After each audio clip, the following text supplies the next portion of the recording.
Bonus. Trax.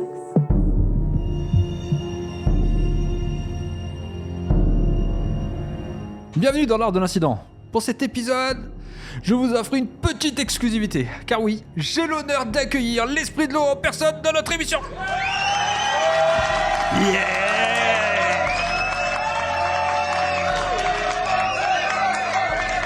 Donc pour cette interview Esprit de l'eau, je voudrais savoir de quoi parle l'histoire dans laquelle vous apparaissez. Ok, je vais traduire pour les auditeurs qui parlent pas l'eau. Alors, c'est l'histoire d'une usine qui a décidé de privatiser l'eau, en tout cas une nouvelle forme d'eau, pour en faire leur propriété exclusive. C'est bon, je continue. Ok. Donc pour cela, l'entreprise extrait l'eau contenue dans les espèces vivantes, animales comme végétales, avant de la traiter et de la conditionner en bouteille. Ok. Je vais... Bien sûr, rien ne va se passer comme prévu. Alors que la société en question s'apprête à commercialiser son tout nouveau produit, une série d'événements étranges se produit. Tous ceux qui semblent avoir bu dans ces bouteilles sont pris de vomissements. Leur peau se distance sous la pression d'une eau qui se multiplie en eau au point d'exploser. Les victimes perdent peu à peu conscience d'elles-mêmes, ou en tout cas elles sont mues par une volonté qui les dépasse. Ok. C'est bon, vous pouvez reprendre. Donc, parmi les terrestres, vous trouvez deux alliés. Le premier, c'est un inspecteur du travail, qui, comme toutes les autres victimes qui sont sous votre emprise, va commettre des actes pour rétablir l'équilibre et satisfaire la volonté simple, même du plus petit ruisseau, qui est de rejoindre le grand tout, rejoindre la mer, là où tout finit. Ok. Il nous dit aussi que l'inspecteur est aidé par une femme sur laquelle il veut savoir s'il a de l'emprise sur elle, en dépit du fait que les deux terrestres aient échangé leur fluide. Dans tous les cas, elle va aider malgré elle à rétablir l'équilibre. Merci encore Esprit de l'eau pour ce résumé. C'était clair comme de l'eau de roche. Pardon ? Non, je peux pas vous laisser dire ça. Non, c'est vrai que depuis quelques épisodes, on a tendance à vous invisibiliser. C'est le sens de l'histoire. Non, s'il vous plaît. Non, je... Il est parti. Ok. Place à une petite page de pub et après on accueille notre deuxième invité. Moi avant, je ne comprenais rien à Warhammer 40 000, mais grâce à Land Rider, j'ai réalisé que le futur c'était nul. Il va y avoir que des types en armure qui se tapent sur la gueule avec des monstres trop moches. Alors depuis je peins des figurines, un casque sur les oreilles, en inhalant les vapeurs de colle, et tout va mieux. Les vapeurs de colle de Nurgle, rien de mieux pour oublier. Attention, Nurgle ne serait tenu pour responsable de toutes les mutations que pourrait provoquer l'abus de vapeur de colle. Et voilà, retour sur le plateau et on accueille notre deuxième invité.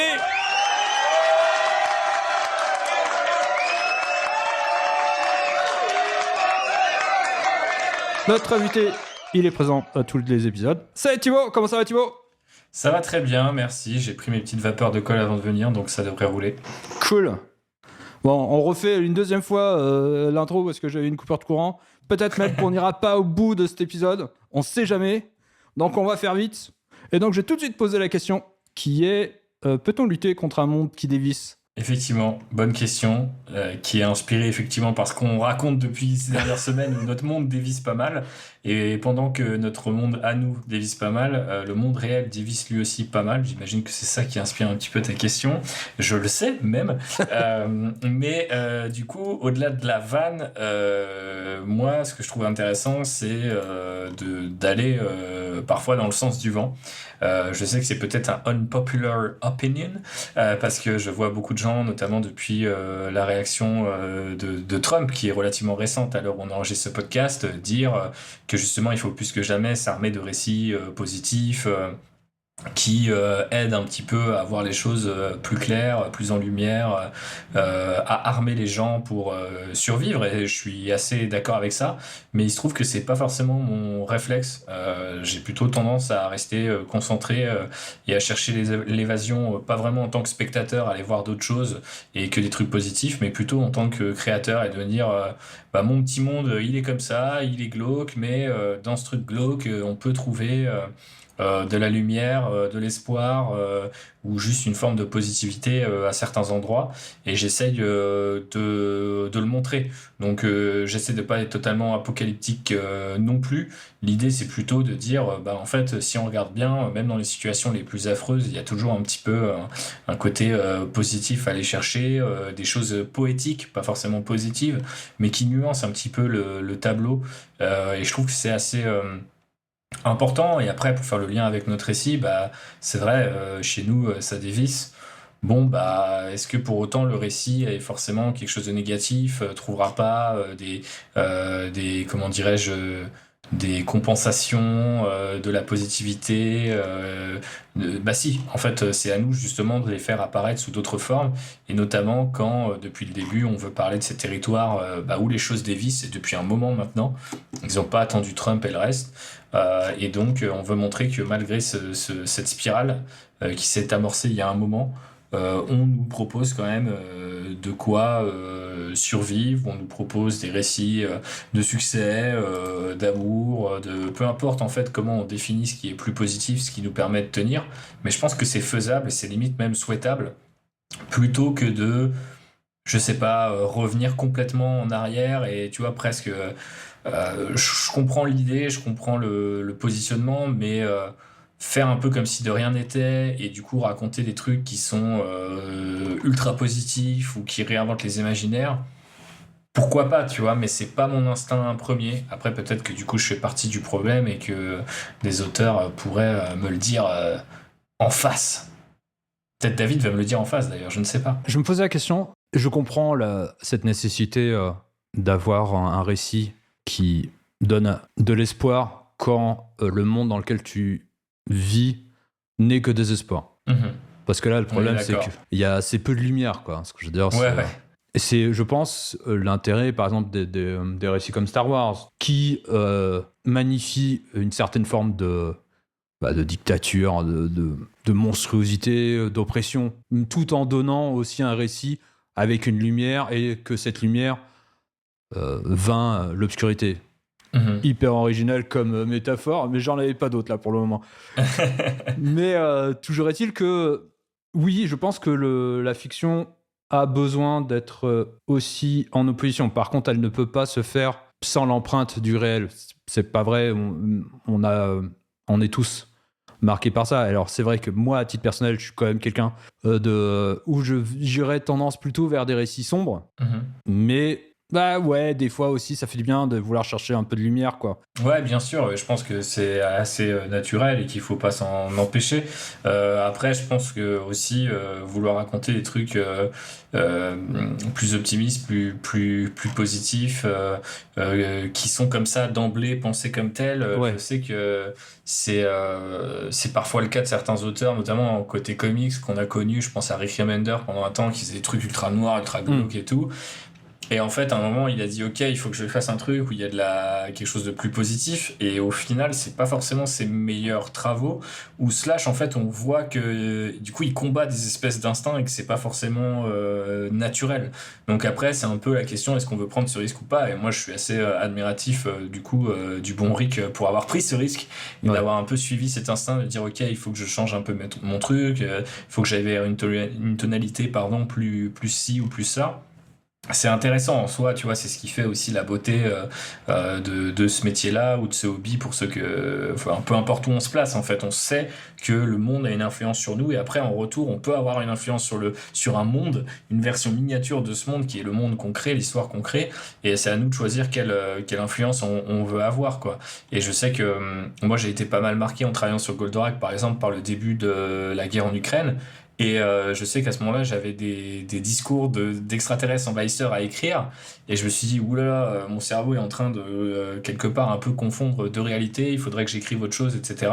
C'est ce qu'on m'avait conseillé de faire, de prendre un peu de recul, de passer sur un autre travail. Et au final, je m'étais un peu fait une petite pause, mais je suis très vite revenu là-dedans parce que je pense qu'on avait à ce moment-là un vocabulaire, tu vois, des mots, des ambiances qui revenaient quand même souvent et qui ont nourri, même inconsciemment, ce que j'ai écrit. Et plus tard, on m'a dit, ah ouais, dis donc, on sent que ça a pesé, etc. Et ouais, effectivement, je l'avais pas fait exprès, mais je pense qu'au final, je me suis servi de ce qui, à ce moment-là, était des inquiétudes, des verbatims, tu vois, qu'on entendait. C'était aussi une façon, même si c'est peut-être pas toujours la meilleure des façons, et qu'il faut peut-être créer des imaginaires plus positifs et accepter de prendre des risques, c'est certain. Mais en tout cas, à ce moment-là, si je suis très égoïste, moi je sais que ça a été une façon juste d'encaisser, en fait, tout simplement, quoi. Non, mais je pense que écrire, quel que soit son niveau, quel que soit, c'est se réapproprier le réel. Ouais, complètement. Bien résumé. Et là, on va se réapproprier le réel, enfin, en tout cas, pour notre personnage principal, parce que ça va être le cœur de notre podcast, de cet épisode, ce qui est de savoir qui est-elle et est-ce qu'elle est en mesure. Aujourd'hui, elle n'est pas en mesure d'affronter quoi que ce soit. C'est-à-dire que on a créé un univers, on a créé des situations où tout est noir, et elle a toujours pas de pouvoir, quoi. De pouvoir d'avancer dans le récit, de faire quelque chose. On a commencé à lui donner des éléments. Déjà, elle s'appelle toujours la dealeuse d'eau, ça dit beaucoup de choses, même si elle est passée du côté un peu positif, un peu Robin des Bois du deal. Du deal. Il reste que pour le moment, à ce moment-là de notre écriture, je la maîtrise encore assez mal. Tous les autres personnages, je commence à voir ce qu'ils font, ce qu'ils vont faire. Comment il se situe par rapport au récit. Elle, je vois pas comment elle peut se l'approprier, comment elle peut lutter, comment elle va résister quelque part, et jusqu'où ça va la mener. Je sais pas encore là où est-ce qu'elle se situe là. Ouais, c'est une bonne remarque. Alors après, je pense qu'on met le doigt sur une tension qu'on va toujours avoir dans la création d'un personnage. Quand on essaye de raconter une histoire assez fataliste comme la nôtre, le problème c'est qu'on peut avoir un personnage qui est assez passif finalement, qui peut la subir. Et le problème, c'est que dans toutes les règles d'écriture, en tout cas occidentales, ou je devrais plutôt dire hollywoodienne, on nous parle plutôt de protagonistes qui doivent être actifs, avoir les moyens de suivre leurs désirs, les poursuivre avec des challenges toujours plus grands, toujours plus forts, blablabla. Et donc forcément, si on accepte d'emblée qu'il y a une fatalité et qu'on peut rien y changer, qu'est-ce que fait le personnage à part aller de scène en scène ? C'est ça. Ça peut être un peu tristoun. Maintenant, est-ce que c'est pas forcément, comment dirais-je, c'est pas forcément une tare en soi, et peut-être que c'est ça qu'on peut vouloir raconter. Je pense que maintenant les gens ont un petit peu compris où je me positionne, et je pense qu'il s'agit plutôt d'être consistant que de vouloir être original à tout prix. Et je me dis, en fait, nous, ce qu'on voulait raconter, c'est aussi que l'histoire de ces territoires, de ces gens, finalement, qui ne sont plus regardés, dont le destin, finalement, n'intéresse plus vraiment les gens.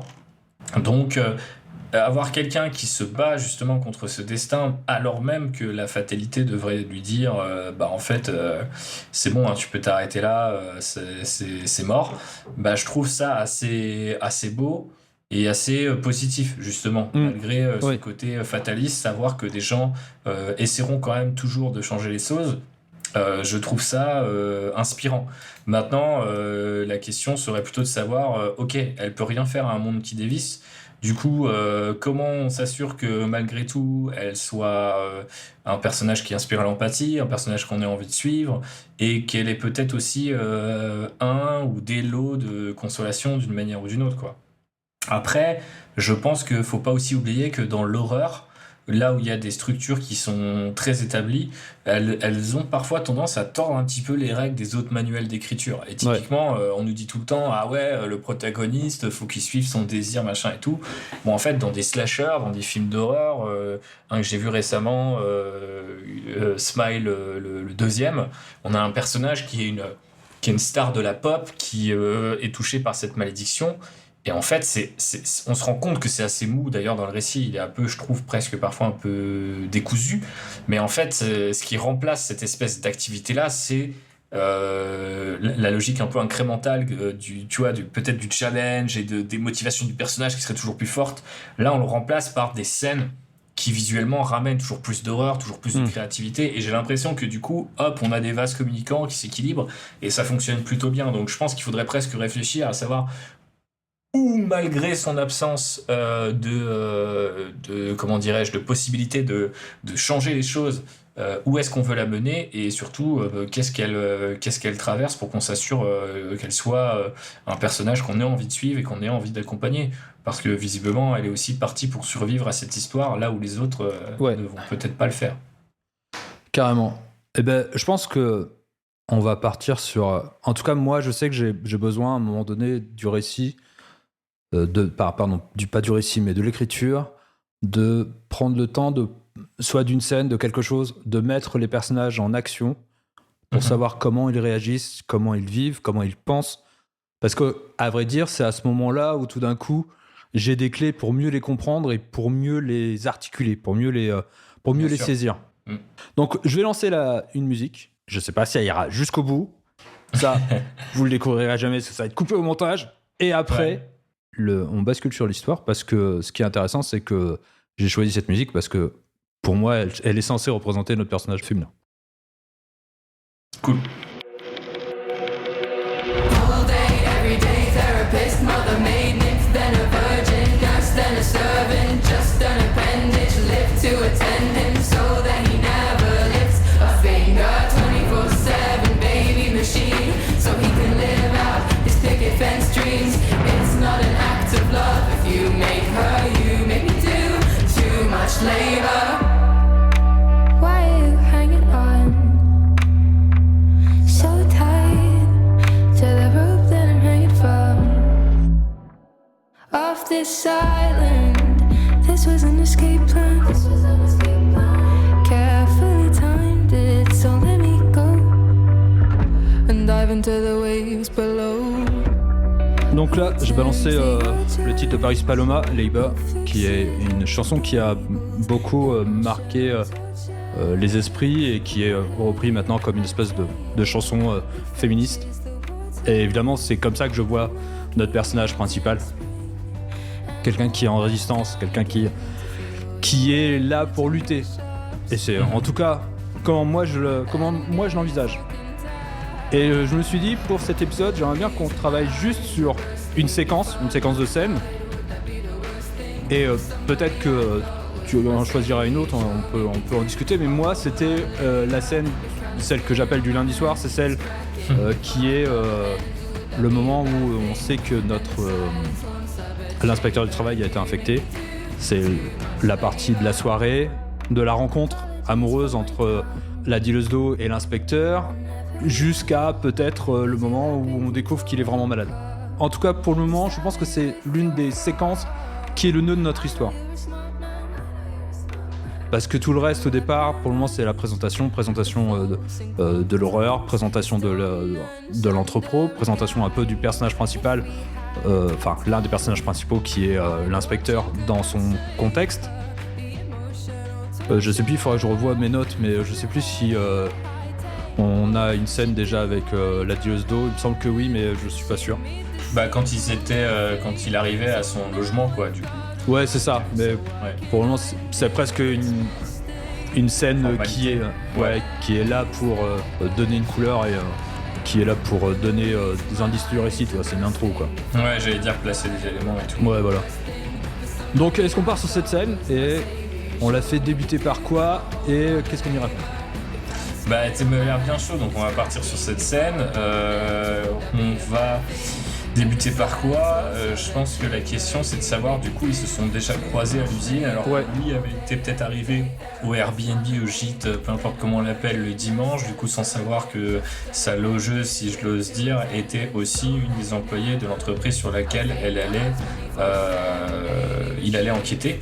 Ouais. Donc peut-être qu'il faut commencer par là, c'est-à-dire il y a un côté un peu incongru, on imagine assez facilement que soit il n'a pas pu lui parler, soit il l'a évité pour éviter d'avoir je sais pas, un petit malaise, un truc qui invaliderait son enquête.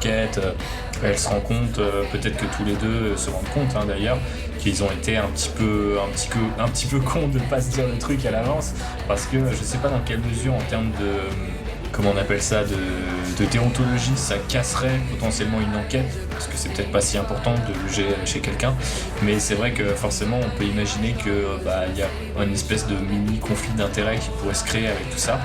Donc peut-être que ça peut partir de cette idée-là. Et spontanément, l'idée qui me venait en tête, c'est peut-être de si elle fait à manger pour les gens, ou si ça un peu, tu vois, t'as d'autres gens qui sont là aussi, peut-être les jeunes dont on avait parlé, c'est un peu, elle continue d'esquiver la conversation et lui essaye de la voir, ou un truc un peu en mode bon, il faudrait qu'on parle de ça, et puis elle a d'autres gens qui s'en occupaient, elle a d'autres trucs à faire, et puis finalement ils finissent par vraiment s'en parler, et peut-être que c'est ça qui serait intéressant, c'est de développer cette romance, alors que finalement le premier contact est peut-être un peu fuyant, un peu hostile, voire. Ah, j'adore.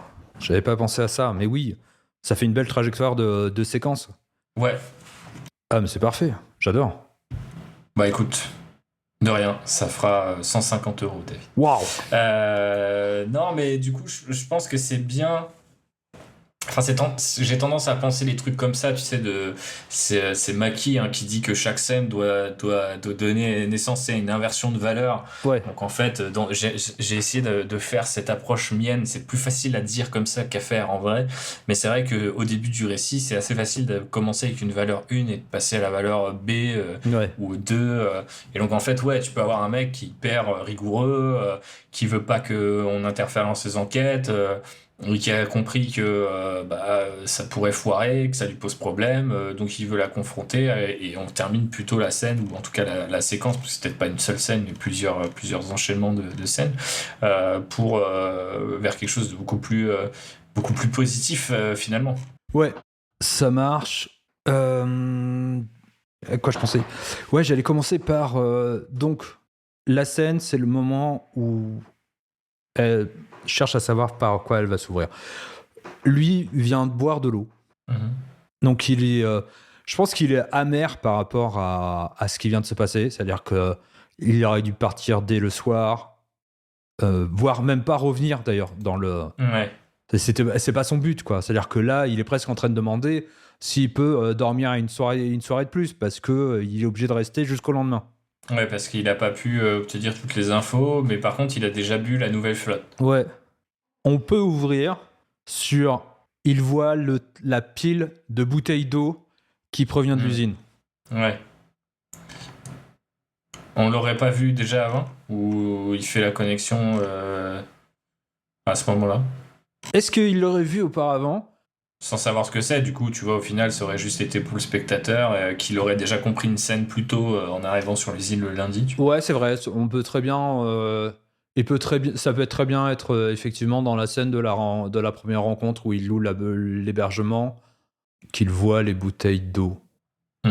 Donc oui, ça peut. On n'est pas obligé d'ouvrir effectivement là-dessus. Je trouvais ça amusant parce que. Non, mais ça peut être la deuxième étape d'ouvrir là-dessus en disant. Alors, du coup, c'est comme ça qu'on remercie son patron pour les bouteilles gratuites. Enfin, tu vois, il veut peut-être y aller. Il serait cassant comme ça ?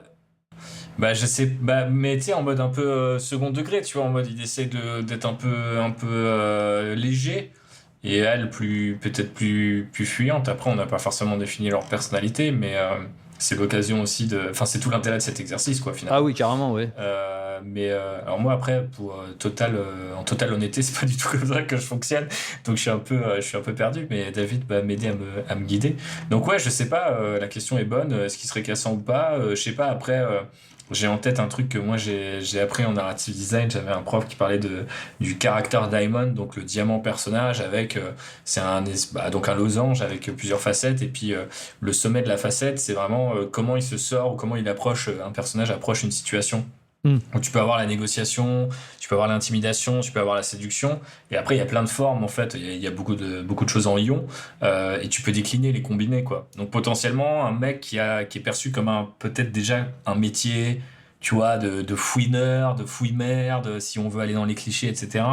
Peut-être qu'il compense par cette espèce de côté peut-être un peu plus léger, suave, rigolo, tu vois. J'imaginais un mec qui est en mode il se croit finalement peut-être un peu plus malin qu'il est vraiment aussi, potentiellement, mais donc ça lui sert d'accroche en disant plutôt que de dire il faut qu'on parle de ce qui s'est passé à l'usine, je parle d'un élément de l'usine qui va me permettre, tu vois, de manière légère d'aller là où j'ai besoin d'aller, tu vois. Et elle, je pense que c'est quelqu'un d'assez, spontanément, en tout cas dans la set, d'assez lucide, quoi, qui finalement voit assez clair dans le jeu du gars et va juste essayer de bifurquer, quoi. C'est qu'une idée, hein.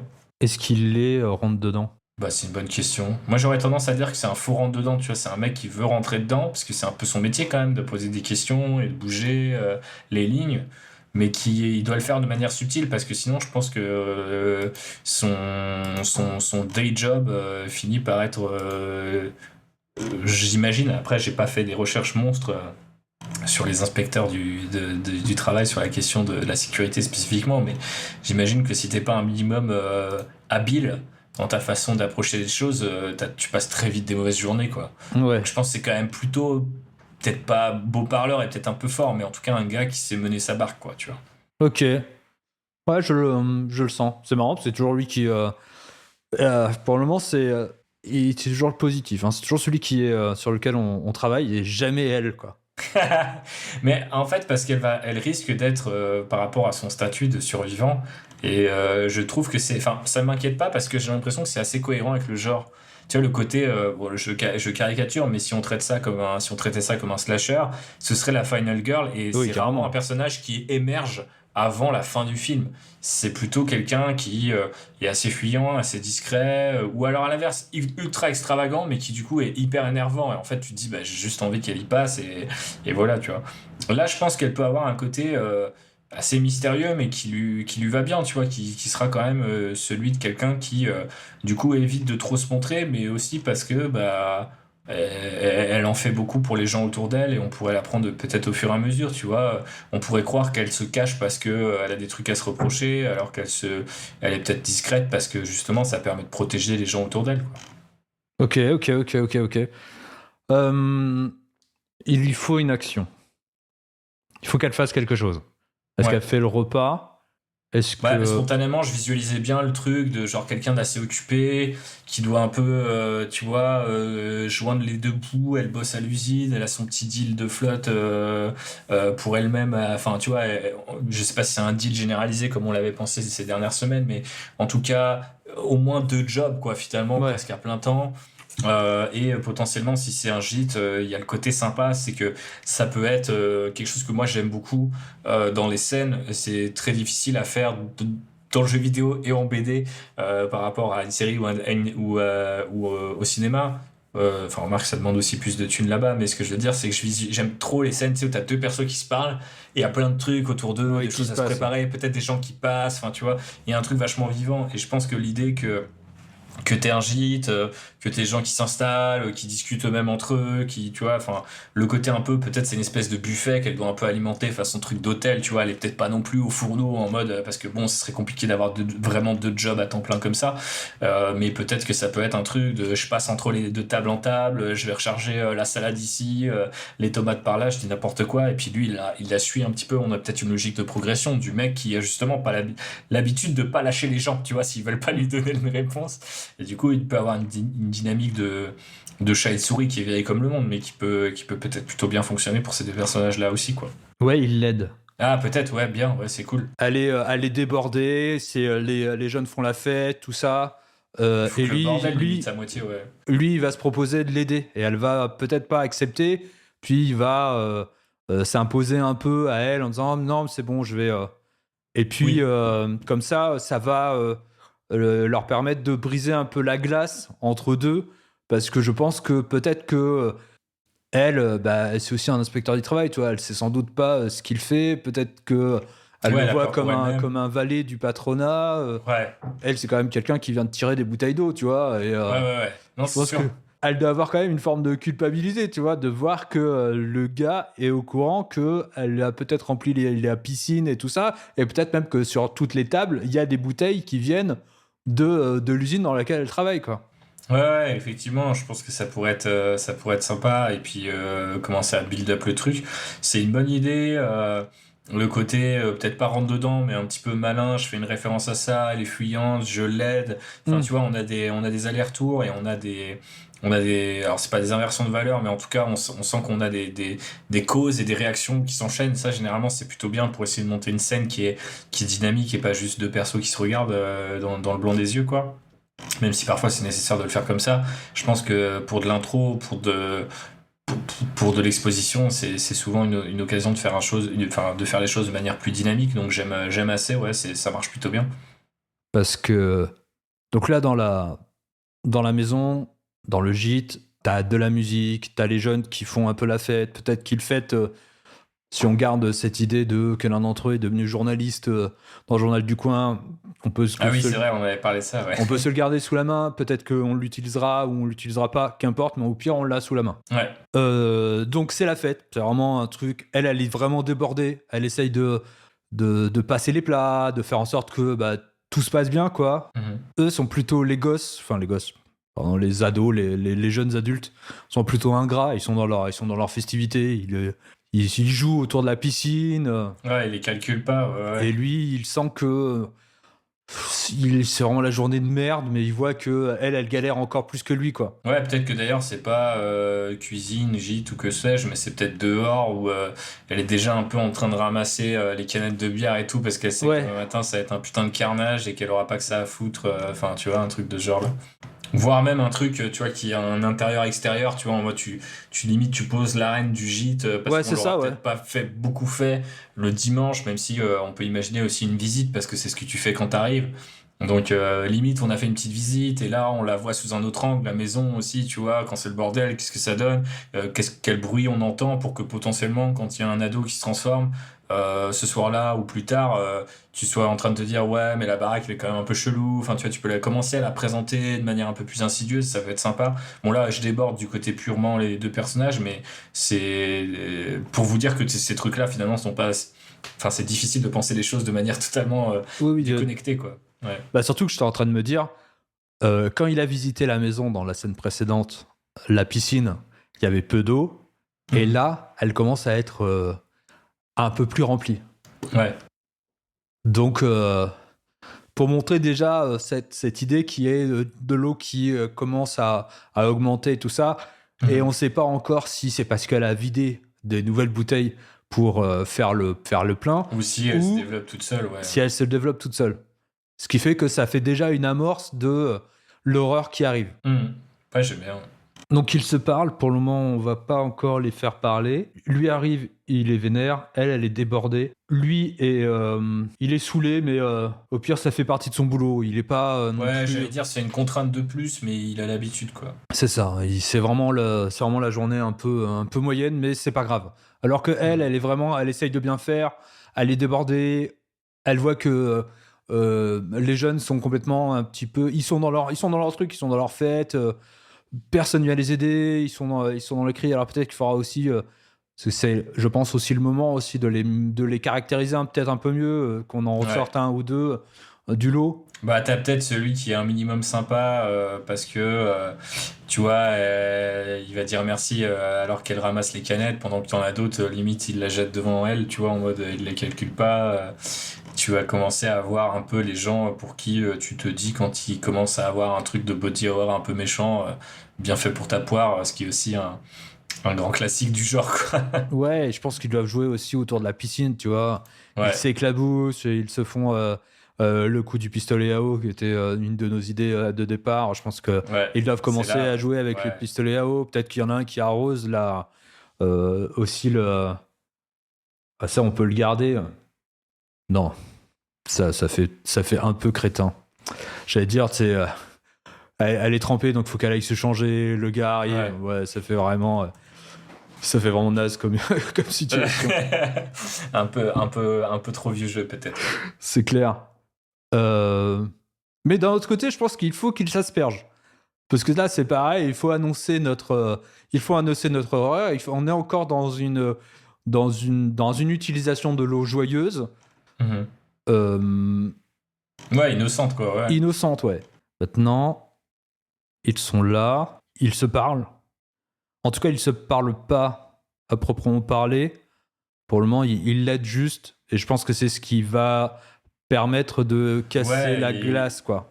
Ils se parlent moins qu'ils se fuient un peu mutuellement. Il y en a un qui veut pas sortir de son mutisme, enfin une plutôt, et quelque part son occupation est un système de défense, là où l'autre, son système d'attaque est assez banal, quoi. C'est un peu, je répète ce que je fais au boulot, et du coup les deux un peu parlent pas vraiment comme des êtres humains devraient se parler, c'est-à-dire de manière plus naturelle.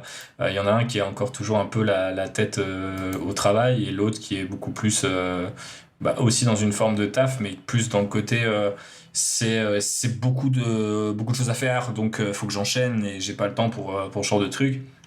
Et potentiellement j'ai peur qu'on me dénonce, ou je suis pas exactement sûr, exactement certaine des intentions de ce type-là, donc je vais même pas aller chercher à me découvrir du moindre fil, parce que potentiellement quelqu'un va le jouer contre moi, quoi. Donc ça peut être assez intéressant. Et puis peut-être que l'issue, c'est qu'au final, je sais pas, il faut qu'il peut-être un moment ils reviennent à une table un peu en commun. Ouais. Type potentiellement, je sais pas, est-ce qu'il y a un des jeunes qui fait un truc de trop, et c'est elle est un peu épuisée, et on l'a déjà vu insister, et donc c'est pas elle qui pète un câble, c'est pas elle qui l'engueule, mais c'est plutôt lui, mais c'est spontané, tu vois, c'est pas forcément pour la séduire, tu vois, mais Ah, c'est plus en mode. j'ai une scène. Vas-y, t'as une scène, bah je t'écoute alors. Celui qui la saoule là, c'est parce qu'il arrête pas de sauter dans la piscine alors que l'eau est trop basse, tu vois. Ouais. Ce qui Ouais, fait qu'on pour bien réutilisera insister sur ça le- plus tard quand il explosera en touchant l'eau. Ouais. Tu vois, elle dit non, mais putain, c'est dangereux quoi. Mhm. Et Ouais, alors c'est- non, il faut pas que le gars vienne surenchérir parce que il va jouer de l'autorité du mal dans cette situation, et on veut pas de ça. Non. Par contre, elle, ça peut la saouler quoi. Ouais. Et lui, ça peut l'aider à se rapprocher d'elle, c'est-à-dire, elle est vraiment agacée, et lui, il va lui tendre une bière peut-être, et peut-être qu'à partir de ce moment-là, ils vont commencer à casser un peu la glace, c'est-à-dire elle agacée, lui qui essaye au moins d'être sympa, c'est peut-être le seul qui est sympa autour de cette piscine, et ça va leur permettre un peu de discuter quoi. Ouais, ça marche plutôt bien. Mais n'empêche, c'est marrant parce que ça permet de placer déjà des.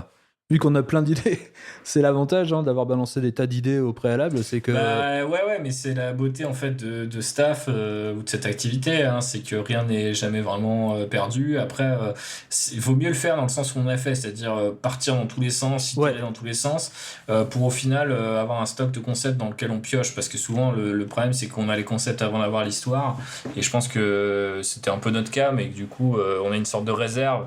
Ça fonctionne mieux parce qu'on s'est pas trop attaché à une structure, j'allais dire un genre si particulier, mais tu vois, on n'avait pas suffisamment développé pour que ça soit vraiment impossible de le réutiliser. Là, j'ai l'impression qu'on recycle pas mal, mais dans le bon sens du terme, donc ça c'est cool. Et après, de toute façon, cette scène-là est super importante.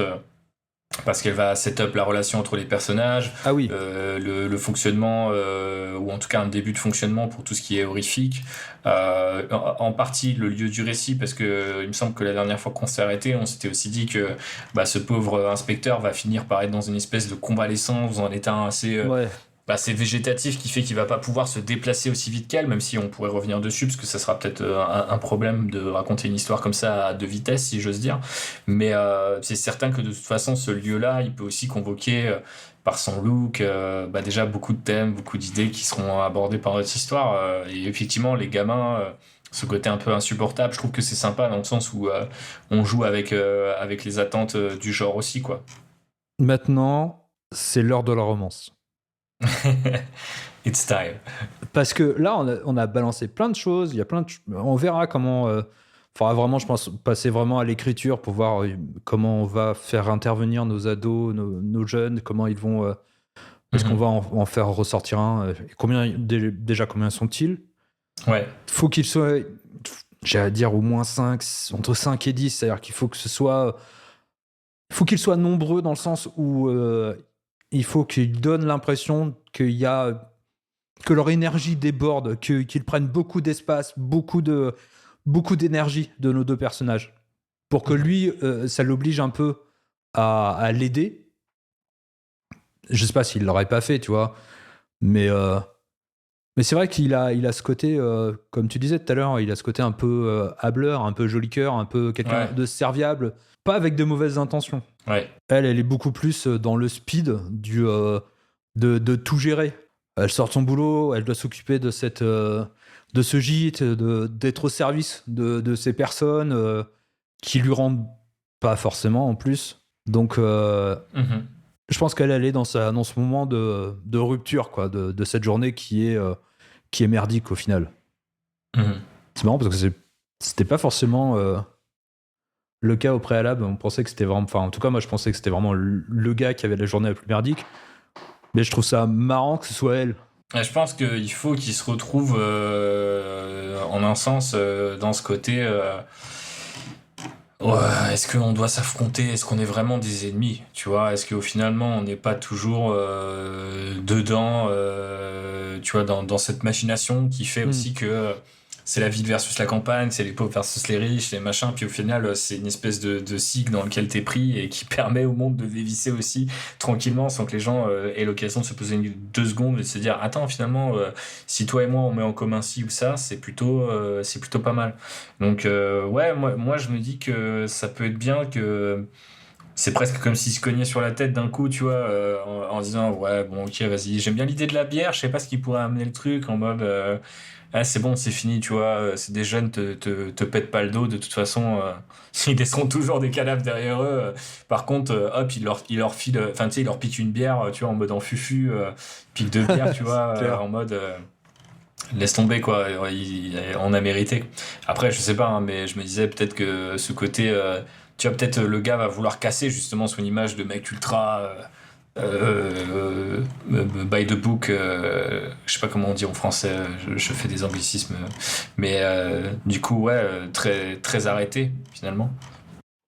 Ouais. Est-ce qu'il lui propose une. Je pense que c'est peut-être too much. J'allais dire une bouteille d'eau. Bon, ouais, c'est de l'artifice, ça, mais je sais pas. Ou alors il lui tend les 2 bouteilles. Et Ouais. elle prend la bouteille de bière. Ouais, bah ouais. Oh, mais c'est une super idée parce que comme ça, tu sais, toujours dans cette idée de est-ce qu'elle est infectée ou pas, et ainsi de suite. C'est en gros la pilule bleue et la pilule rouge de Matrix. Mhm. C'est marrant ça. Ouais. Après, Ça annonce peut-être rien, que- mais c'est fun quoi. Ouais. Bah après, c'est rigolo le côté, si tu commences à comprendre que l'eau, elle est dangereuse et que il fait, vas-y, j'ai piqué. Enfin, tu sais, il ouvre la glacière, il fait, ah, vas-y, on prend quoi? Et genre, elle fait en mode, ce truc-là, je peux plus l'encadrer, quoi. Tu vois, genre, C'est je clair, prends mais une bière directe et lui, en mode, genre, ok, bon, bah, vas-y, on se fait kiffer, tu vois. Ça peut être rigolo, quoi. Donc là, ils sont ensemble. Je pense que ça, c'est une idée que j'ai depuis un moment. Je pense que elle va apprendre que l'inspecteur, c'est un gars du coin. Ah, c'est pas mal qu'au final, ouais, c'est un gars qui est parti puis qui revient. Ouais, c'est ça. Ouais.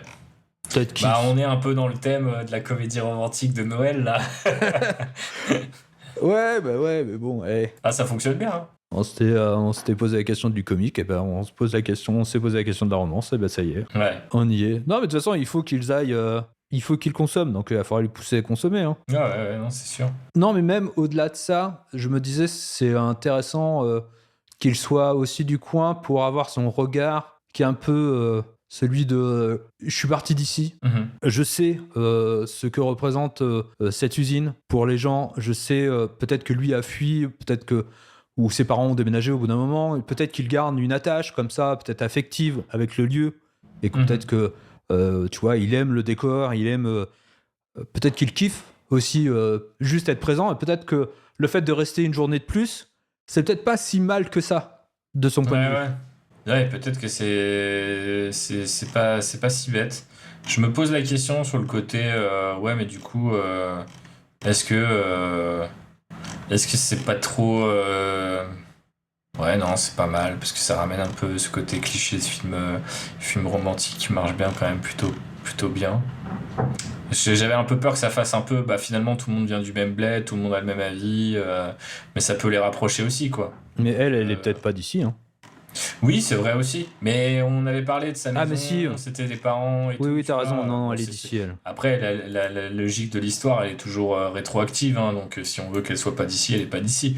Mais Mais elle peut très bien avoir effectivement acheté le gîte Ouais. qui est en cours de réno. Elle bosse à l'usine pour avoir l'argent pour payer la rénovation. Alors après, ça serait toujours chercher à créer toujours un opposé. Ouais, je sais pas. Bon, pour le moment... Ouais, c'est un truc à réfléchir. Après, c'est pas non plus inintéressant dans le sens où tu te dis, ouais, bah du coup, t'as quand même un personnage qui trouve quelque chose de positif, là où l'autre dit, non, mais moi, je me suis barré. Ah ouais, c'est clair. Et je suis bien content, tu vois. Donc, pourquoi pas, en vrai? Maintenant, ils se parlent. Je pense que pour le bien de l'histoire, c'est elle qui va se tourner vers lui, quoi. Qu'est-ce que tu appelles le bien de l'histoire dans ce cas présent? Bah, deux raisons. Alors déjà, pour éviter de couler dans le cliché, c'est lui qui l'a fait tomber amoureuse de lui, enfin tu vois, qui l'amène dans le lit, déjà juste pour ça, à cause de ce principe-là. D'accord, ça se tient. Deux, il faut qu'on cherche toujours un moyen de donner du pouvoir à notre personnage principal. C'est vrai. Et il faut, pour le moment, on est encore dans quelqu'un qui est en train de subir la soirée, subir la situation. Alors on la voit un peu mieux se dépatouiller, on la voit, mais elle reste toujours dans cette position de merde. Mais j'aime bien putain, le shift entre les deux, quelque part, surjouer presque le début. Voilà, c'est la petite meuf, elle est sympa, elle est cool avec tout le monde, elle essaie de joindre les deux bouts. Heureusement qu'il est là pour l'aider. Et là, elle prend la bière et c'est limite un autre personnage qu'on découvre. Tu peux cut sur. Limite, l'image que j'avais, c'est qu'ils sont sur le toit ou à un autre endroit tu vois, en tout cas du gîte, plus calme, plus machin, et ils se racontent leur vie de manière un peu plus, tu vois, sans la pression des jeunes qu'on pourrait entendre quand même en fond et tout, et en mode genre limite ça fait chier, mais tant pis, j'ai mérité de prendre ma petite bière, de discuter, et c'est peut-être là qu'ils se disent. Qu'est-ce que vous trouvez au coin, tu vois, c'est peut-être à ce moment-là qu'au final, si on est de l'autre côté du gîte et qu'on mène, enfin, on a une vue sur ce territoire, tu vois, Ouais. sur ce paysage, c'est peut-être ça qui amène aussi une conversation et quelque chose de plus léger, en mode les gens parlent souvent du beau temps, de ah vous avez vu, elle est chouette la vue, et puis ça peut mener vers des grandes choses, ou slash ça peut enchaîner les bières jusqu'à ce qu'elle fasse un move. Je sais pas. Pour moi, alors, je sais pas pourquoi, enfin, je pensais qu'elle habitait dans une caravane. Ah, genre l'extérieur. elle vit pas dans son propre Non, mais ça Ouais, lui bah, permet d'engranger faire de l'argent dans le Ouais, gîte. Et je pense que c'est et ça nous permet de créer cette idée de ils sont éloignés, ils sont un peu plus dans des bois, la montagne derrière eux, et ainsi de suite. Ce qui lui permet de créer cette distance avec le gîte où elle c'est son refuge, quoi. Et Ouais. peut-être que lui peut être surpris de la voir même pas habiter là où lui loge, quoi. Peut-être qu'il Ouais, loge j'aime dans bien. sa chambre. J'aime bien, puis il y a la logique de il peut se foutre de sa gueule, et puis au final, si parce que de toute façon on veut les amener à consommer, comme tu disais tout à l'heure, je pense que l'idée ça peut être rigolo, cette espèce de back and forth qu'on a entre les personnages. Si à la fin il lui dit bah je paye ma chambre, je fais ce que je veux avec, au moins dans un vrai lit, tu vois, genre en mode quitte à ce qu'il consomme ailleurs, enfin dans la caravane pour revenir à côté, enfin ça peut être un truc un peu mignon, tu vois, pour aller aussi au-delà de l'acte lui-même, mais des fois c'est ce truc qui manque, tu vois, c'est en mode genre on le montre ou on le montre pas, mais il n'y a pas d'avant, ou alors souvent il y a un avant, mais c'est une espèce de build-up un peu étrange qui marche pas vraiment comme ça dans la vraie vie, en tout cas pas dans mon expérience. Et surtout, il n'y a pas ce truc de l'après, de finalement ils continuent à discuter, la scène se poursuit, ils peuvent switcher dans la nuit avec une couette sur le dos, revenir dormir sur un vrai truc parce qu'ils ont mal au dos, quoi. Ah, c'est marrant ça, ouais. Ce qui peut créer une complicité plutôt sympa, plutôt mignonne, sur laquelle dont je raffole quand même globalement. Surtout que ça va nous amener au moment où lui va déclencher la maladie. Peut-être, ouais. Il fait déjà un premier truc, tu vois, sur le moment, tu veux dire? Quasiment sur le moment. Bah, en tout cas, pour le moment, dans la temporalité de notre récit, là où on en était, c'était en gros, il consomme et après, il déclenche. Donc là, ça peut être marrant, c'est-à-dire que, ouais, effectivement, la caravane, elle est pas super confortable, et puis il lui dit. Il est pas bien, ouais. On peut, au pire, reprenez votre chambre, quoi. Et je dormirai à côté, ou c'est toujours lui qui est en position de force. Fait chier. Bah, pas nécessairement, hein. Elle peut lui dire ok, bah vas-y, on dégage. En fait, mon lit il est pourrave, vas-y, on va dormir dans ta chambre. Et c'est en sneakant, un peu comme des adolescents, ils veulent pas se faire repérer par les ados. Enfin, tu vois, ils redécouvrent un peu aussi. Ouais, une espèce de jeu. Ouais, c'est cool ça. qui peut bien marcher. Et puis au final, c'est quand il arrive dans la chambre que le mec il est pas bien, ou il fait un truc, et on peut potentiellement invalider tout ça spontanément en pensant qu'il a bu trop de bière, ou que Ouais, enfin, c'est tu ça. vois, genre, c'est juste un truc comme ça, elle va pas s'inquiéter. Et puis voilà quoi. C'est cool ça. Mhm. Putain, on a presque la séquence complète. Ouais, faut dire que c'est plus facile de bosser quand t'as quelqu'un qui rebondit sur ce que tu es en Et il train. nous manque juste ce passage de qu'est-ce qui les pousse à consommer, comment ils se rapprochent, qu'est-ce qu'il va. Ouais. Ça ne peut pas être qu'une conversation. Pour le moment, elle n'a pas encore assez de pouvoir. Il lui faut des trucs à elle. Ouais. Il faut que elle est saoulée. Il lui propose quelque chose. Elle accepte parce qu'il faut qu'elle accepte. Pourquoi elle refuserait d'ailleurs? Elle a Oui. aucune raison, tu vois. Bah ouais. Il faut pas qu'elle soit. Bah elle peut déjà lui dire ok j'accepte mais vas-y je picole pas avec ces petits merdeux, on va de l'autre côté, ils découvrent la caravane, c'est peut-être là qu'ils peuvent parler de ça, c'est un début de conversation.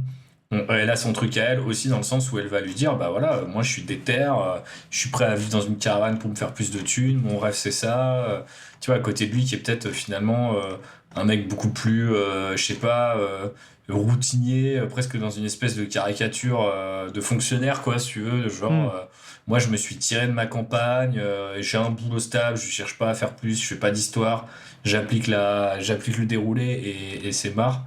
Et je trouve que ça peut être sympa de voir apparaître finalement une fois que le calme est revenu ou que le contexte est plus calme, un personnage qui a de la volonté, qui est assez déter et qui après ouais faut trouver un truc qui les emmène vers ça, mais on a déjà des pistes pour avoir un perso qui bon, c'est un peu basique dans le sens où le perso qui affirme qu'il a de la volonté, ça te fait comprendre qu'il a de la volonté, mais il peut avoir un contraste qui est assez rigolo entre les deux personnages.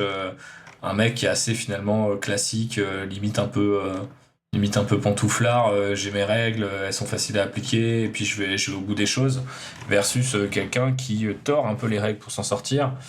Et après, je sais pas comment ils vont de ça à passer dans la caravane, mais on peut y réfléchir. Alors, j'ai peur que ce soit cliché. Mais tu sais, je l'imagine avec une alliance, elle. Ouais.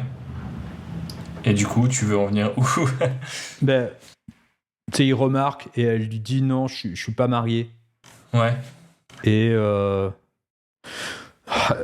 il y a quelque chose de trop bancal pour le moment dans mon esprit, mais c'est parce que au final, elle lui dirait que elle s'est séparée de son mec, donc ça serait son action où c'est elle. Elle a essayé de reprendre sa vie en main. Elle a acheté ce gîte, elle a acheté c'est pas cette mal. caravane. Mais pourquoi elle porterait sa bague? C'est ça qui me dérange. Bah alors, je vais pas nommer les gens que je connais, mais dans mon entourage, que ce soit des amis, des cousins, etc.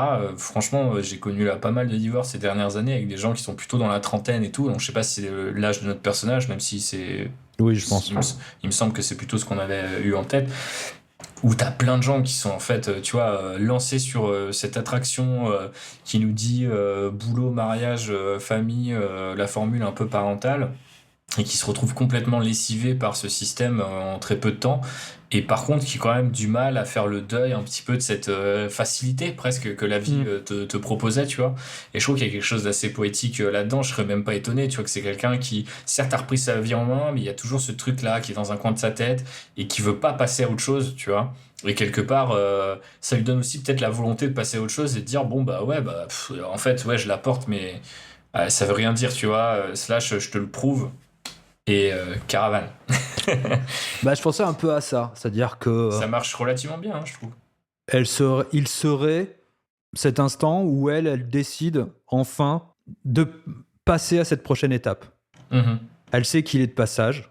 Elle sait que il n'y aura finalement, pas de ça engage lendemain. pas grand chose, quoi. Ouais. Elle est attirée par lui. Il semble gentil. Et voilà. Ouais, puis je pense qu'il y a peut-être l'étape de, je sais pas si il y a un groupe mixte, tu vois, d'ados et tout, mais il peut forcément aussi y avoir cette dynamique de genre, tu sais, de presque un peu de nostalgie de l'époque où ça Ouais. picolait, ça se faisait des bisous, ça pensait pas au lendemain, c'était quand même sympa. Maintenant, je suis obligé de faire tous ces sacrifices, j'arrive pas à oublier ce que j'ai à l'annuaire. Ah, vas-y, en fait, limite presque, les ados sont une espèce d'excuse de dire putain, mais nous aussi, on peut encore s'amuser, on n'est pas périmé. Enfin, tu vois, il y a un petit côté, ça peut être intéressant. Et en plus, souvent, c'est aussi cette génération-là, trentenaire à l'heure où on enregistre ce podcast, qui réinvestit la campagne, tu vois, parce que t'as un petit pouvoir d'achat, donc, et puis tu sais, t'en as marre de la ville, puis tu veux ton espace à toi, puis t'as envie d'autre chose, tous les trucs qu'on a vu fleurir post-Covid autour de ça, tu vois, qui ont duré pour certains, pas pour d'autres, mais limite, c'est pas tellement la question, c'est de se dire qu'est-ce qu'on raconte avec cette réalité-là, qui est aussi une nouvelle réalité des campagnes, quoi, quelque part. Ouais, et Ça, puis plutôt habile.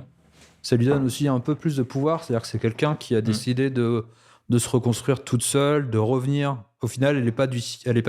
Elle a acheté ce gîte. Ouais, je trouve qu'au final, inverser les deux est pas mal. C'est-à-dire quelqu'un qui quand même a de l'empathie pour ces gens, Ouais, alors que potentiellement, ils peuvent lui être hostiles par certains aspects, alors que lui, il est du être cru.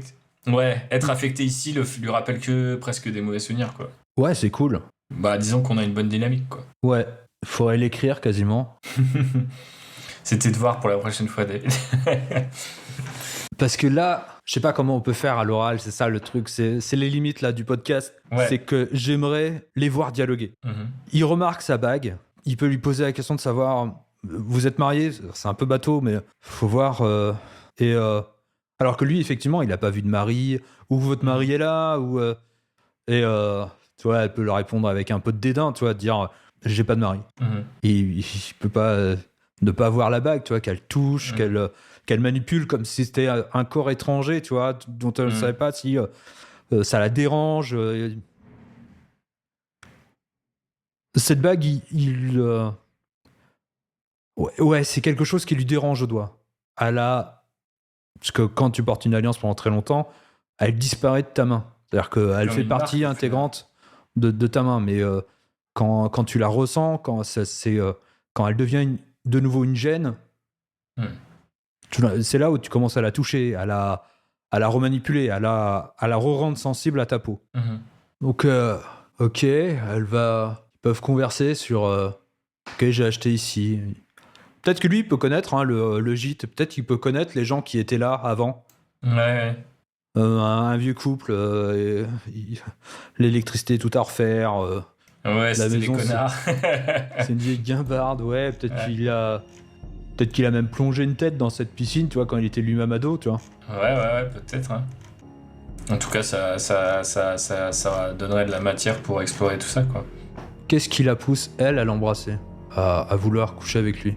Qu'est-ce qu'il fait? Qu'est-ce qui lui... Il y a une réciprocité, mais qu'est-ce qui invite à cette réciprocité? Et qu'est-ce qui la pousse, elle, à dire on couche ensemble, quoi? Mhm. Il y a encore ce Bah, détail qui me manque, là. Ouais, je sais pas s'ils ont besoin de le dire, après... ça Non, peut mais passer pas de le dire, mais en tout cas, nous, de le visualiser, tu de vois. l'emmener, ouais, complètement. Bah, du coup... Je sais pas. Peut-être que... Enfin, moi, j'ai un peu l'impression que c'est ça qui se joue dans ce genre de profil, de quelqu'un qui laisse complètement sa vie derrière elle pour en construire une nouvelle. Il y a ça demande tellement de volonté, tellement d'efforts, tellement de, tu vois, qu'en fait après, tu vois, vouloir être vu, être remarqué par les gens, séduire, etc. Ça tombe très bas, j'ai l'impression, dans ta liste de priorités. Et c'est quand d'un coup tu finis par séduire un peu par, je sais pas, par accident ou par une espèce de simplicité, de juste du moment. Enfin, je vais dans le cliché, mais tu prends ta petite bière, ça discute bien, t'as vu les gosses faire de la merde, toi t'es posé. Enfin, genre en fait, c'est ces espèces de moments un peu naturels, la clope au bec, où tu te poses pas forcément la question et ça arrive juste parce que lui, il l'a pas malgré. Et peut-être ça peut être d'autant plus appréciable que elle s'imagine au début de la scène que c'est quelqu'un qui va être qui va la juger, pas forcément la dénoncer, tu vois, mais qui va être très regardant. Et au final, il se rend compte que c'est plutôt un mec qui lui aussi a un peu tracé sa voie et qui pourtant est pas forcément en ayant respecté, tu vois, en ayant un peu tout fait à la lettre, et pas forcément beaucoup plus heureux. Il y a peut-être finalement un côté, tu vois, Ouais, lui aussi. Ouais. tu vois, ils ont peut-être un petit côté.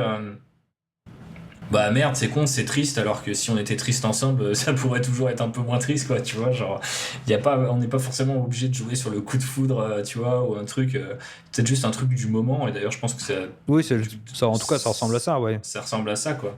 Et après, je sais pas, peut-être que la question à laquelle tu demandes est très difficile de répondre sans avoir écrit les lignes de dialogue qui mènent un peu à ça, et de voir un peu, Ouais. tu vois, trouver un tic, machin, mais limite, en fait, la scène, entre guillemets, elle est déjà écrite dans le sens où on voit un petit peu comment ça incarne les thèmes, comment ça place les personnages. Après, la voix, on pourrait presque, dans un premier temps, si on avait des IA génératives éthiques, dire ok, vas-y, sors-moi des dialogues, et on voit ce que ça donne, quelle actrice on prendrait, qui amènerait telle ou telle couleur. Mais il y a déjà beaucoup de choses qui sont définies.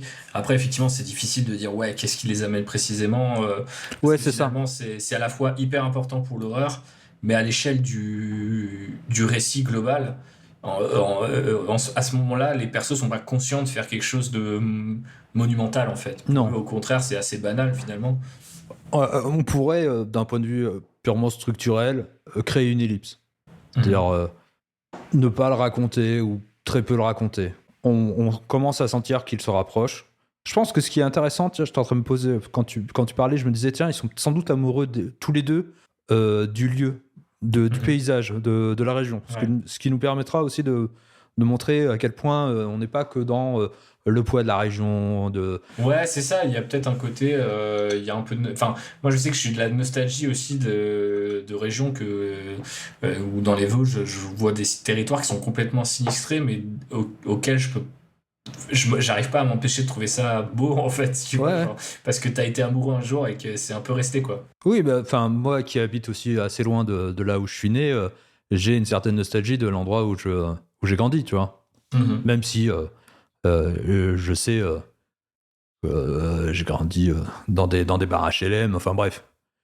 J'ai grandi aussi dans des endroits qui sont pas dans lesquels j'aimerais pas non plus vivre. Mais la région, le lieu, L'entourage, ouais. le décor, l'odeur aussi me manque très souvent. J'ai un peu cette nostalgie-là. Et c'est intéressant de voir ces deux personnages-là. Lui qui revient, elle qui s'est installée là pour se reconstruire, pour revivre, et qui sont dans ce décor-là, peut-être au milieu des sapins, je sais pas, enfin bref. Mais ce qui est cool, parce que c'est vraiment le topos, tu vois, de la comédie romantique, Ouais. tu vois, de genre on se retrouve à la campagne et les vraies valeurs de la vie, tu vois, et je trouve que ça donne une couleur un peu surprenante, tu vois, comme ouverture. Ouais, et puis d'un autre côté, ça nous permet de raconter, comme je disais tout à l'heure, la campagne, de voir l'impact du lieu, parce que ça a quand même... En tout cas, ça fait partie des thèmes, ils sont hyper présents dans notre récit depuis le début. C'est vrai qu'aussi, on n'a pas eu le temps, en tout cas, on n'a pas encore créé de scène qui nous permettait de mettre en scène ce lieu. Ouais. Et là, ça commence. Et là, ça commence. Donc, ça aussi, effectivement, c'est un topos de la comédie romantique, tu vois, mais ouais, ça marche, quoi. Ouais, complètement. Mais je sais toujours pas quelle est la phrase, quel est le déclic. Est-ce qu'elle l'embrasse comme ça, cache? Ouais, c'est un truc comme ça que je visualisais. Ou alors c'était peut-être... parce que c'est presque... Je me demande s'il n'y a pas un truc trop adolescent là-dedans et que, tu vois, arrivé à 30 piges, t'es juste en mode, dans une espèce de flemme d'être dans le moment spontané, et c'est juste en mode, ah, c'est pas un de ces genres de moments où on s'embrasse et après on fait ça, tu vois. Et l'autre, il est en mode genre, ouais, ça pourrait, et genre, tu cut et c'est, enfin, ou tu cut pas, tu vois, mais genre en mode, il y a une espèce de truc en mode, frère, moi j'ai plus le temps pour être dans Ouais. des gamaineries, tu vois. Genre, je suis dans un côté hyper... Elle est rincée, de toute façon. Ouais, Elle c'est est ça, il y a rincée par la il y a journée, un petit quoi. côté, genre, j'ai pas tout le temps cette opportunité, mais vu que je l'ai cette fois, s'il te plaît, n'en fais pas des caisses, faisons le truc et passons à autre chose, quoi, tu vois, je trouve que ce serait assez... Ah, mais c'est cool, et ça. quelque part assez touchant aussi, quand même, tu vois. Ouais. Ça crée une forme de maladresse, Ouais. mais ça devient complètement direct. Ah, j'adore, ouais, je trouve ça génial. Mhm. Cool. Je suis content que ça te plaise. Il faut juste que faut pas que ce soit adultérin non plus du côté du gars, tu vois. C'est-à-dire? Ça me saoulerait que le gars profite de la situation pour tromper sa femme, alors que ça y est, il est à la campagne et tout. Fait chier, quoi. Ouais, mais lui, il est célibataire aussi, non? Ouais, non, mais j'en sais rien. C'est pour ça que, tu sais, il faudrait Ouais. quand même l'annoncer, tu vois, dans le récit, tu vois, que... euh, J'aime bien, en tout cas, spontanément, je trouve que si tu... comment dirais-je? Si tu pars du principe que c'est un personnage qui a des règles, qui a cette image, tu vois, d'être entouré de règles, d'être réglo, d'être carré, et que ça l'emmène loin, et qu'au final, au fur et à mesure des bières, tu te rends compte, parce que elle est partie dans cette direction, et je franchis les étapes, je suis les règles, et puis au final, je dois revenir en arrière. Et lui en mode, bah moi, j'ai suivi les règles, il y a rien qui a cassé, mais il m'est rien arrivé non plus, j'ai rencontré personne. J'ai pas d'enfant, mon taf me ramène à la case départ, voire à la case prison, enfin il peut y avoir une métaphore et un dialogue là-dessus, et je trouve que ça pourrait rouler, quoi. Ouais, soit ça, soit l'inverse. C'est que vu que c'est un type qui est by the book, qui est le retour au pays, le fait qu'il visite cette usine, c'est une succession d'événements qui vont faire qu'un type qui était carré, réglo, vit une femme, peut-être des enfants, tout ça, il va faire que conneries sur conneries. C'est que briser en vérité tous ces carcans qui ont fait que sa vie était droite, réglo, carré. Et donc il peut être adultérin dans ce cas-là. Parce que c'est juste la cerise sur le gâteau des trucs qu'il ferait jamais au préalable, quoi. Ouais, possible. Je sais pas. Limite, faudrait y réfléchir. Je trouve que c'était... Enfin, en tout cas, ça peut être intéressant de mettre en scène ça aussi. Je trouvais que, sans aller jusqu'au côté, bon, bah, moi, tu vois, du coup, je vais enfreindre les règles, je devrais pas être là, etc. Je trouvais qu'il y avait un côté un peu en mode, bah, tu sais, les règles... est-ce que c'est si utile que ça, tu vois, en mode, tu es en train de te dire que t'as suivi des règles et qu'il faut tout refaire. Bah moi j'ai suivi les règles, j'ai rien à refaire mais j'ai rien fait non plus. Enfin tu vois, genre j'ai un petit job, tout ce que je fais c'est de poser des questions, je me dis que c'est cool parce que j'aide les gens à pas mourir au travail et c'est vrai que c'est cool mais ça me remplit pas, c'est pas ci, c'est pas ça. Dans cette espèce de vibe très la campagne selon moi quoi, c'est-à-dire t'es là, t'as une étape, il y a peut-être pas d'étape après, tu vois. T'es peut-être conscient que c'est ton pic, t'es là, et il faut savoir aussi peut-être s'en accommoder ou savoir quoi faire avec ça plutôt que d'être toujours dans cette espèce de course effrénée qui voudrait qu'on aille toujours en avant alors que elle, par exemple, elle va un petit peu en arrière, tu vois. Ouais. Mais c'est pas forcément une mauvaise chose à réfléchir. Ouais, il y a deux choses auxquelles ça me fait penser. Alors, je reviens sur le côté adultérin. Ça dépend de la couleur auquel on va donner à notre récit. Peut-être que ça peut être intéressant qu'on n'ait pas cette question-là. Parce vu qu'on va poser que des trucs assez noirs après, peut-être que d'avoir une parenthèse, peut-être juste romance classique, un peu fleur bleue, un peu mignonne. On n'est pas obligé de rajouter un truc un peu crado derrière. Et inversement, n'importe quoi. Et l'autre point que je voulais aborder, c'est peut-être qu'il l'envie simplement aussi. Ouais. Lui, il est parti. Peut-être que même si elle galère, même si elle est... peut-être que lui a envie parce que il l'envie elle parce que elle est quand même dans un décor qui l'attire toujours et elle semble être libre aussi quelque part. Ouais, c'est ça. Et au final, elle peut-être qu'elle tire le meilleur de la situation et que lui a jamais. Ouais, peut-être qu'il a jamais vraiment, tu vois, essayé. C'est ça, ouais. Tu vois, il a toujours avancé, encore une fois, quoi. Ouais, c'est ça. Il a fait que fuir, quoi. C'est-à-dire, il s'est créé un carcan. Il fallait quitter la région. Il fallait trouver un boulot. Et puis elle représente en vérité ce que lui ne pourra jamais faire, quoi. Ouais, d'une certaine manière, ouais. Et peut-être que c'est peut-être aussi en ça où il se rapproche. C'est-à-dire que lui en l'envie elle et ça, ouais, ça marche. Et après il vomit. Dommage. Ouais. Bah ça roule bien. En tout cas, ça fait une séquence qui est plutôt efficace. Ouais, c'est cool, ouais. Je sais pas si on va aller plus loin pour cet épisode, là, j'ai un doute. Bah j'ai l'impression que ça fait déjà une petite heure qu'on parle. Ouais, ça fait 1 heure qu'on parle, ouais. Ouais. Écoute, ça me semble... Si on veut terminer sur une note positive... Non, mais c'est marrant parce que au final, Je vois beaucoup plus le personnage féminin. J'ai toujours pas, par contre, répondu à la question de qu'est-ce qu'elle va faire après. Par contre, là, je vois ce qu'elle fait maintenant. Bah ouais, mais limite après, on pourra commencer à prendre dans un épisode suivant les choses dans l'ordre chronologique. Parce que finalement, là, on a le setup et on a notre payoff de le mec est malade, pourquoi le lendemain ça dure, est-ce qu'il s'est passé un truc horrible pendant la nuit avec les adolescents, est-ce que c'est plus tard, et en fait, ça va propulser le récit et l'héroïne dans quelque chose d'assez spécifique. Mais là, spontanément, tu vois, je sais pas si on a déjà pensé, mais est-ce qu'elle pourrait pas, par exemple, revenir à l'usine en mode méga furax en pensant qu'ils l'ont empoisonné?